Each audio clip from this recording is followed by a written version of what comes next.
Good afternoon. Hapon na ngayon, mga 3 PM.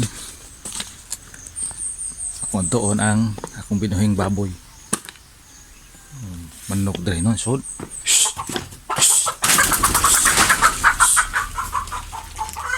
Sod ng manok. Mga mais mo dia. Mga mais na nagbutang dia. Katong bisitahon ang anay. Ang mais mo dali tagas na. Tagas na ang pang mais. Tuon kay hapon na, check ko na to. Ika 31 days karon.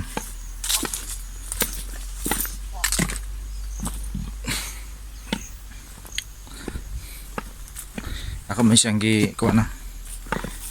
Gilain ang mga anak. Ako nagilutas kay nagkasakit ang inahan. Wala mukaon gahapon nga karon kaon na siya gamay. Ang sanaw ka na buntis ni siya gilaw ka ng kuwan sagbot. Tawag sagbot. Jarang ang kuwan. Ang baktin. Gilain ako.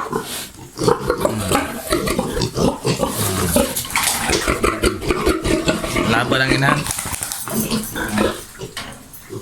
Yan. Ang inahan ay. Inahan. Laban. Padaol.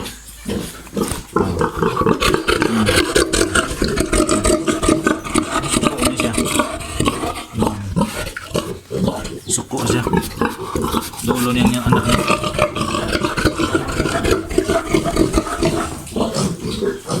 Suko man siya.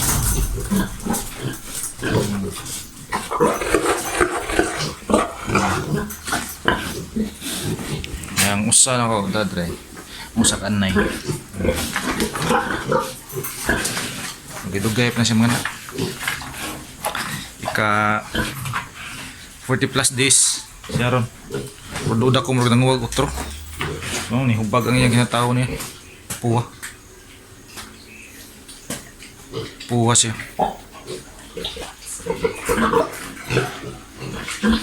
So hapit na siya makuan, hapit na siya malutas. Hapit na siya mabaligya ang baktin. Karong Martes. Ay, daot ang anay. Idaot siya. Kumusta sa kasimana ni kuan ni gamay ang kaon hangtod pagkagahapon wala gyud siya kaon. O giinjika ni sik tambal. Butangan na tagulan sa siya kuan. Ano yung imnanan? Yang imnanan sa gulan mo kuan tambal sa o ka anti-stress o kuan ini ang among ini siya electrolytes sa gulan mong tubig para sa ayang kuan stress niya.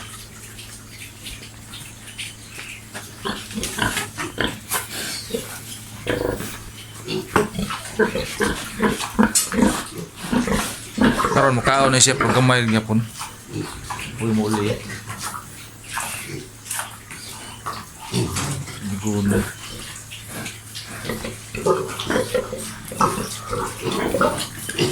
Tara. Mga bakti na ba?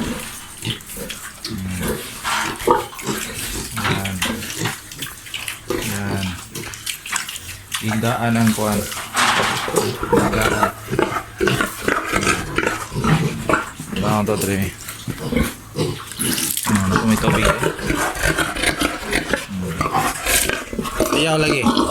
Ayaw. Suko. Ano siya ka? Suko. Ang igi siyang anak. Oo. May palayo ng simod mo. Ang anak niya.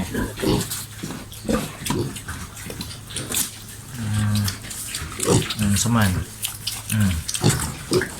Ha? Saan mo nag-cage? Tinood. Iwan mo itutoy-tutoy.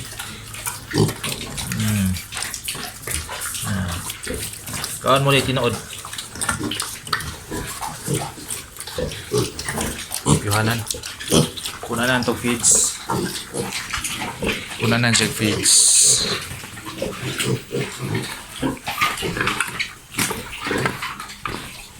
Feeds sama dali. Feeds.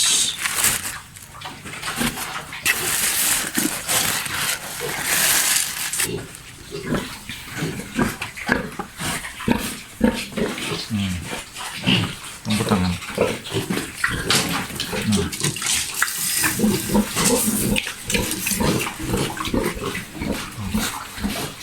Tangan feeds kay para magka-ounce lang. At libit to muna. Akong baktin.